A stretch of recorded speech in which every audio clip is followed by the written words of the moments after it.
مرداد ماه 1402. بچه‌های عزیز، طبق آموزش سال 1301 نکن 1401 برو. آموزش قبلی بود دیگه. قبلی نکن. نگاه بکن چیکار میکنه. همش آبریزی ها. تبدیل نکن. نگاه یکی تبدیل چقدر ایه چهاره. ایه 434 کاکو نکن این کارونه.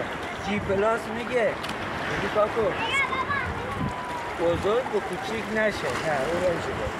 بزرگ و کوچیک نشه. بشه کوچیک بزرگ نشه. کوچیک بزرگ نشه. بله. بالاخره کوچیک بزرگ میشه. نمیشه. چرا عمرش میگذره کوچیک بزرگ میشه؟ نمیشه کاکو. به خدا هم کوچیک بزرگ میشه. تبدیل نکن. منم از بچگی بزرگ شدم. بچه حالا از سوتی بگذاریم تبدیل نکنیم. نگاه بکن چه اتفاقی میفته. همچی آب درینش را هم میفته که مردم میان آبتنی.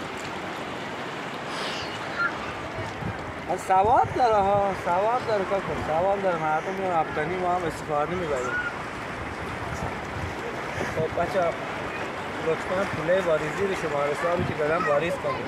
نگاه بکنیم یه تکه از کلمات ماهه. ما خیلی آموزش‌ها داریم. تبدیل نه. نگاه آدم ناشی ها. این کلیه نگاهش کن.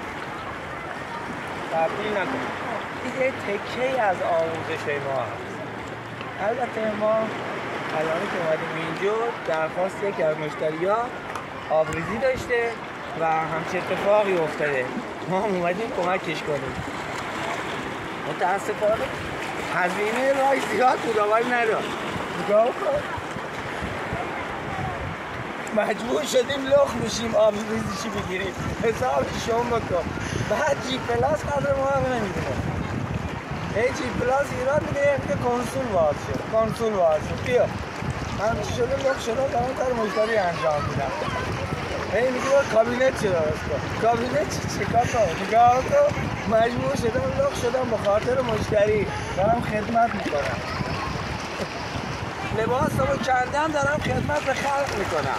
جی پلاس خلق بودونی کنسول همه امروز هم گفتن کنسول وارد شده. در خدمت